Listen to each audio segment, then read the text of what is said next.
Hello बच्चों, this is Abhishek Singh, your maths teacher. हम लोग बच्चों आज एक क्वेश्चन डिस्कस करने जा रहे हैं। ये देखो 28 जनवरी 2025 शिफ्ट 1 में अभी आया था ये क्वेश्चन।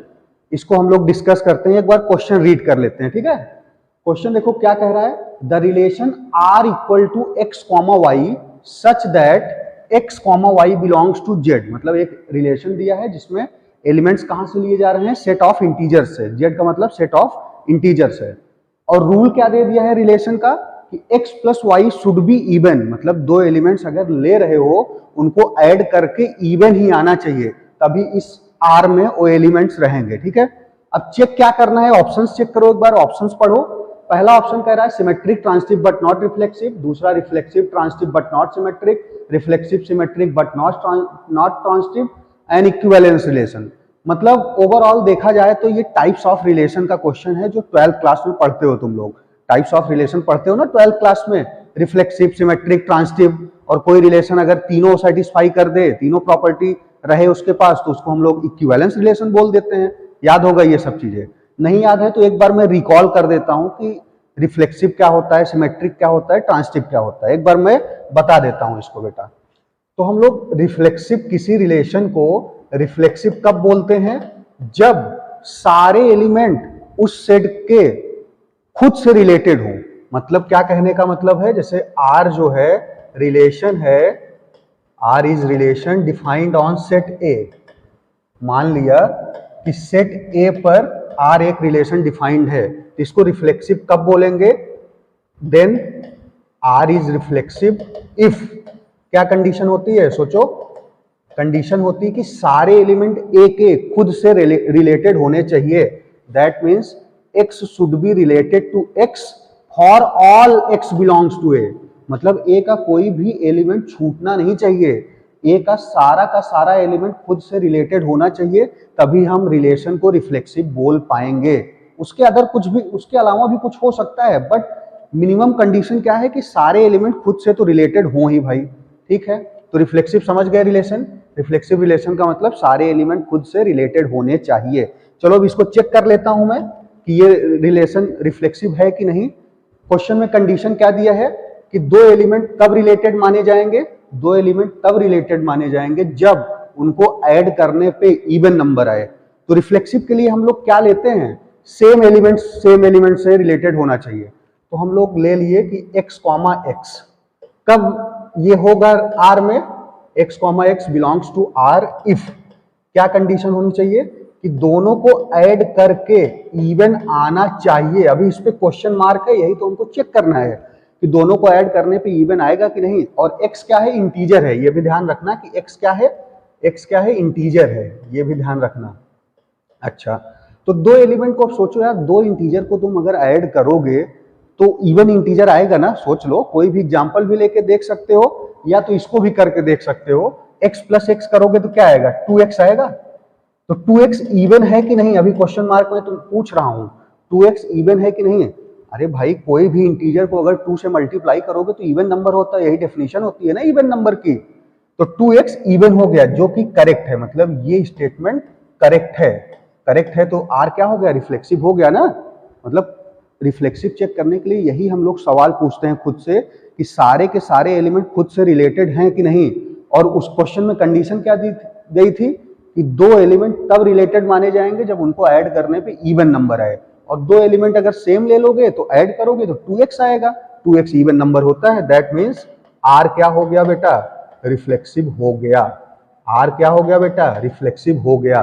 तो पहला ऑप्शन तो गलत ही हो गया, क्योंकि क्वेश्चन ऑप्शन में क्या दिया है कि नॉट रिफ्लेक्सिव। तो बचे हुए अब 3 ऑप्शन, इसको चेक करते हैं। तो अब फिर से वही चीज, अब नेक्स्ट हम लोग देख लेते हैं कि सिमेट्रिक रिलेशन किसको बोलते हैं।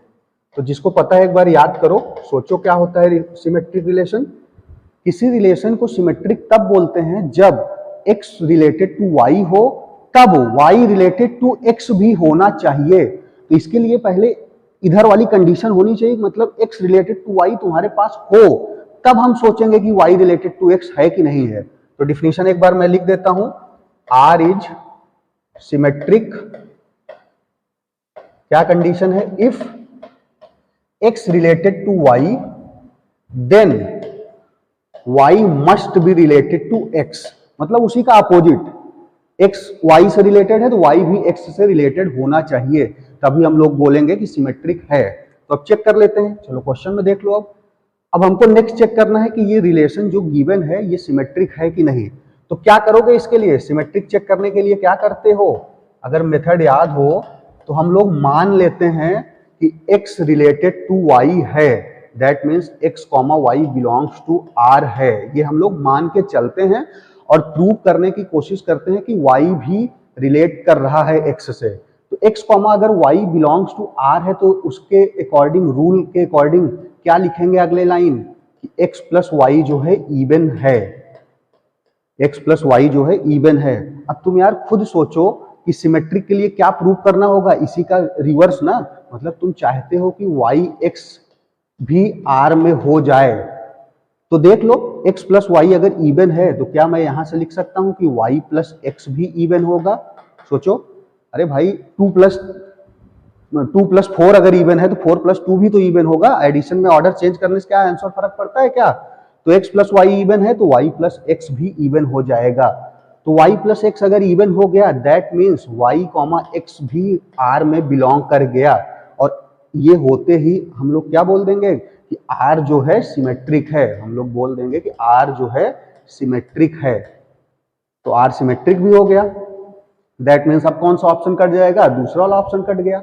अब तीसरा हमको क्या चेक करना है, ट्रांजिटिव। तो ट्रांजिटिव की डेफिनेशन भी एक बार देख लो। ट्रांजिटिव की डेफिनेशन क्या होती है याद करो, ट्रांजिटिव की डेफिनेशन होती है कि x रिलेटेड टू y हो और y रिलेटेड टू z हो तो x भी रिलेटेड होना चाहिए z से।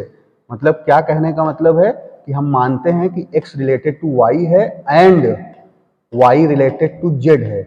अच्छा, इसमें ये कंडीशन होगी तभी हम आगे के बारे में सोचेंगे। कभी कभी ऐसा भी क्वेश्चन आता है कि यही कंडीशन नहीं बन पाती है तो फिर आगे के बारे में नहीं सोचना है, तो हम लोग बोल देते हैं कि ट्रांजिटिव है भाई। तो अगर ये है x रिलेटेड टू y और y रिलेटेड टू z, तब हम लोग सोचेंगे कि x भी रिलेट कर रहा है z से कि नहीं।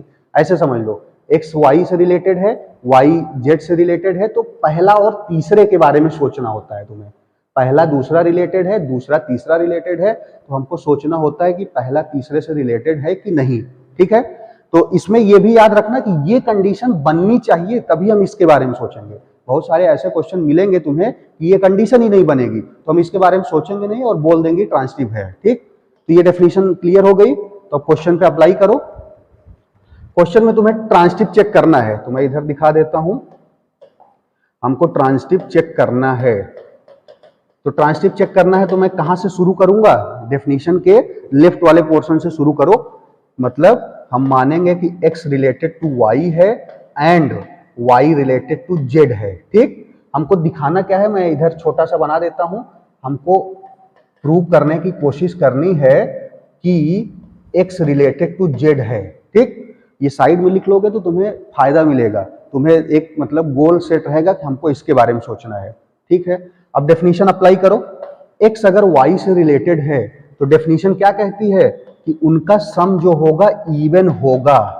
ठीक है, y अगर रिलेटेड टू z है तो डेफिनेशन क्या कहती है कि उनका सम जो है इवन होगा।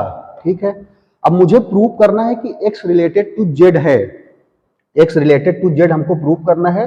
दैट मीन्स हमको प्रूव करना है कि इनका सम जो है इवन है। अब यहां से कोशिश करो कि यार मैं कैसे क्या करूं कि x प्लस जेड क्रिएट हो जाए। सिंपली इन दोनों को ऐड कर दो, इन दोनों को अगर ऐड कर दिया जाए तो x प्लस जेड क्रिएट हो जाएगा कि नहीं। नेक्स्ट पेज पे मैं देख लेता हूं, नेक्स्ट पेज पे देख लेता हूं।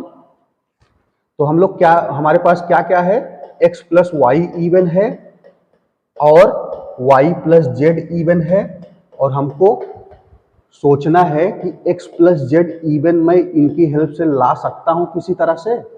ये गिवन इंफॉर्मेशन से मैं x प्लस जेड इवन ला सकता हूं किसी तरह से। सिंपली इन दोनों को ऐड कर दो, दोनों इक्वेशंस को ऐड कर दो। इक्वेशन 1 प्लस इक्वेशन 2, इससे क्या मिल जाएगा सोचो। ऐड करोगे तो क्या आएगा, x plus y plus z, वो भी इवन होगा क्योंकि ये प्रॉपर्टी जानते होगे, दो इवन नंबर को ऐड करो तो इवन ही आता है। ठीक है, दैट मीन्स अब इवन नंबर किस तरह दिखाई देता है ये सोच लो, y प्लस वाई 2y हो गया। इवन नंबर किस तरह होता है, 2 टाइम्स k ना, जहां की k क्या होगा, इंटीजर होगा। 2 टाइम्स इंटीजर ही इवन नंबर होता है, ठीक है। अब मुझे यहां से प्रूव करना है x प्लस जेड को इवन, तो x प्लस जेड अगर मुझे चाहिए तो 2y को उधर भेज दो, ट्रांसपोज कर दो। 2y को मैं अगर उधर भेज दिया तो 2k माइनस 2y हो गया, ठीक है, बस आने वाला है।